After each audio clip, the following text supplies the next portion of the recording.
સ્વાગત છે તમારું ફરી એક આજના નવા વિડીયોની અંદર। મિત્રો, આજના વિડીયોની અંદર આપણે પીએમ કિસાન યોજનાના 22મા હપ્તા વિશે વાત કરીશું। આજે તારીખ થઈ છે 6 માર્ચ 2026, કાલે થશે 7 માર્ચ 2026। તો કાલના રોજ આપણો પીએમ કિસાન યોજનાનો 22મો હપ્તો જમા કરવામાં આવશે। અહીંયા મિત્રો હપ્તો જે 2000નો છે અને વધારીને 4000નો કરવામાં આવ્યો છે, એટલે કે તમામ ખેડૂતોના બેંક ખાતામાં 4000 રૂપિયાનો હપ્તો જમા કરવામાં આવશે। જે નવી લાભાર્થી યાદી લિસ્ટ છે એ પણ જાહેર કરવામાં આવ્યું છે। હવે હું તમને આજના વિડીયોની અંદર જણાવીશ કે તમે તમારા મોબાઈલના માધ્યમથી કેવાયસી કેવી રીતે કરી શકશો, ડીબીટી કેવી રીતે કરી શકશો, સાથે અન્ય કાર્યો જે સરકાર દ્વારા આપેલા છે કાર્યો પણ તમે તમારા મોબાઈલમાંથી કેવી રીતે કરી શકશો, અને સાથે નવી જે લાભાર્થી યાદી લિસ્ટ છે એ પણ કેવી રીતે તમે ડાઉનલોડ કરી શકશો। આ તમામ માહિતી તમને મારે આજના એક વિડીયોની અંદર આપવાની છે, એટલા માટે તમારે આજનો આ વિડીયો એન્ડ સુધી જોવાનો છે। વિડીયો તમને પસંદ આવે તો વિડીયોને એક લાઇક કરી દેવાનો છે। તમે આપણી આ ચેનલ ઉપર નવા હોય તો ચેનલને પણ સબસ્ક્રાઇબ કરી દેવાની છે, જેથી કરીને આપણને પણ ખબર પડે કે કયા લોકો આપણને સપોર્ટ કરે છે। અને સાથે તમારે એ કમેન્ટ કરીને ખાસ જણાવવાનું છે કે આપણો આજનો આ વિડીયો તમે કયા ગામમાંથી અને કયા જિલ્લામાંથી જોઈ રહ્યા છો, જેથી કરીને આપણને પણ ખબર પડે કે આપણો આજનો વિડીયો આ ગામ આ જિલ્લા સુધી પહોંચી રહે છે। તો વિડીયોની શરૂઆત કરી લઈશું। મિત્રો, જે સરકાર દ્વારા કાર્યો આપવામાં આવ્યા છે એ કાર્યો કેવી રીતે પૂર્ણ કરવાના છે, નવું લાભાર્થી યાદી લિસ્ટ કેવી રીતે ડાઉનલોડ કરવાનું છે, એના માટે તમારે જે છે સરકાર માન્ય વેબસાઇટ pmkisan.gov.in ઉપર આવી જવાનું છે। તમે તમારા મોબાઈલના ગૂગલમાં જે છે સર્ચ કરી શકો છો પીએમ કિસાન। જ્યારે સર્ચ કરશો ત્યારે આ વેબસાઇટ તમને જોવા મળશે, https://pmkisan.gov.in। આ વેબસાઇટ ઉપર તમારે આવવાનું છે। આ વેબસાઇટ ઉપર ક્લિક કરશો એટલે આ વેબસાઇટ તમારી ચાલુ થઈ જશે। અને હવે જે છે અહીંયા એક અપડેટ્સ પણ આવે છે, જેમાં 17 ફેબ્રુઆરી સુધી એવું જાણવા મળી રહ્યું છે હપ્તા અંગેની માહિતી। તો આગળ આને કટ કરીશું ને આગળ જે છે નવું જે રજિસ્ટ્રેશન પ્રોસેસ છે એના વિશે પણ અહીંયા વાત કરી લઈશું।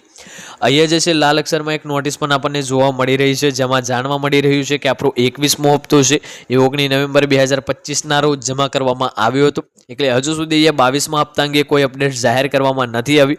વાત કરીએ હવે આગળ, તો તમે તમારા મોબાઈલના માધ્યમથી કેવાયસી કેવી રીતે કરી શકશો। મોબાઈલના માધ્યમથી કેવાયસી કરવા માટે જે છે તમને અહીંયા ઘણા બધા ઓપ્શન જોવા મળશે, પણ આમાંથી સાચો ઓપ્શન કયો છે? તો સૌપ્રથમ તમે અહીંયા ન્યૂ ફાર્મર રજિસ્ટ્રેશન ઉપર ક્લિક કરીને પણ કેવાયસી કરી શકશો। સાથે અપડેટ મોબાઈલ નંબર ઉપર ક્લિક કરીને તમે તમારો નંબર પણ અપડેટ કરી શકશો। એના માટે જે છે અહીંયા અપડેટ મોબાઈલ નંબર ઉપર ક્લિક કરવાનું છે।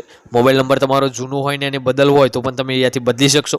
મોબાઈલ નંબર અપડેટ કરવા એના ઉપર આવ્યા પછી રજિસ્ટ્રેશન નંબર અથવા તો તમે તમારો આધાર કાર્ડ નંબર ચૂઝ કરી શકશો। આધાર કાર્ડ નંબર ચૂઝ કરશો તો અહીંયા 12 આંકડાનો આધાર કાર્ડ નંબર દાખલ કરવાનો છે, અથવા તો જે તમારો રજિસ્ટ્રેશન નંબર છે જે તમને કેવાયસી વખતે મળ્યો હતો એ દાખલ કરવાનું રહેશે। ત્યાર પછી આ જે કેપ્ચર કોડ છે આ ખાનામાં દાખલ કરીને સર્ચ બટન ઉપર ક્લિક કરી લેવાનું રહેશે। જ્યારે સર્ચ બટન ઉપર ક્લિક કરશો એટલે તમારી ડિટેલ્સ તમને જોવા મળી રહેશે, અને ડિટેલ્સ ચેક કરીને તમે તમારો નંબર અહીંયાથી અપડેટ કરી શકશો।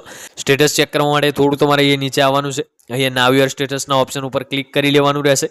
જ્યારે અહીંયા તમે તમારા નાવ યર સ્ટેટસના ઓપ્શન ઉપર ક્લિક કરશો એટલે થોડું અહીંયા નીચે સ્ક્રોલ કરવાનું છે। અહીંયા તમારે તમારો રજિસ્ટ્રેશન નંબર દાખલ કરવાનો છે। હવે જે રજિસ્ટ્રેશન નંબર છે એ તમને ઈ કેવાયસી કરતી વખતે મળ્યો હશે, એ રજિસ્ટ્રેશન નંબર દાખલ કરવાનો છે। રજિસ્ટ્રેશન નંબર ના હોય તો અહીંયા એક ઓપ્શન જોવા મળી રહેશે નાવ યર રજિસ્ટ્રેશન નંબર, એના ઉપર ક્લિક કરીને તમે તમારો રજિસ્ટ્રેશન નંબર મેળવી શકશો। સાથે જે આ કેપ્ચર કોડ છે આ ખાનામાં દાખલ કરીને ગેટ ઓટીપીના બટન ઉપર ક્લિક કરી લેવાનું છે, એટલે તમારા મોબાઈલ નંબર ઉપર એક ઓટીપી આવશે। એ ઓટીપી દાખલ કરશો ત્યાર પછી આખું સ્ટેટસ તમને જોવા મળશે, એમાંથી તમે તમારું હપ્તાનું સ્ટેટસ પણ ચેક કરી શકશો કે તમને કેટલા હપ્તા મળ્યા છે, કેટલા બાકી છે ને કયો હપ્તો મળશે। સાથે વાત કરીશું કે તમે તમારા મોબાઈલના માધ્યમથી તમારું બેનિફિશિયરી લિસ્ટ કેવી રીતે, એટલે કે લાભાર્થી યાદી લિસ્ટ કેવી રીતે ડાઉનલોડ કરી શકશો। એના માટે અહીંયા બેનિફિશિયરી લિસ્ટ ઉપર આવવાનું છે, એના ઉપર ક્લિક કરીને થોડું તમારે નીચે સ્ક્રોલ કરવાનું છે। હવે સ્ટેટ એટલે કે તમે તમારા રાજ્યનું નામ દાખલ કરો, ડિસ્ટ્રિક્ટમાં તમારો જિલ્લો, સબ ડિસ્ટ્રિક્ટમાં તાલુકો, બ્લોકમાં ગામ, વિલેજમાં પણ ગામને, ત્યાર પછી ગેટ રિપોર્ટના બટન ઉપર ક્લિક કરી લો। હવે તમારા જે ગામનું લાભાર્થી યાદી લિસ્ટ છે એ તમારી સામે આવી જશે, એમાંથી તમે તમારું નામ ચેક કરી શકશો। એમાં નામ હશે તો જ તમને એ હપ્તો મળશે। તો આજનો આ વિડીયો આપણે એ પૂર્ણ કરી લઈશું। આજનો આ વિડીયો તમને પસંદ આવ્યો હોય તો વિડીયોને એક લાઇક કરી દેજો। ચેનલ ઉપર તમે નવા હોય તો ચેનલને પણ સબસ્ક્રાઇબ કરી દેજો, અને કમેન્ટ કરીને ખાસ જણાવજો આજનો આ વિડીયો તમને કેવો લાગ્યો। મળીશું આગળના એક નવા વિડીયો સાથે, ત્યાં સુધી જય ભારત, જય હિન્દ।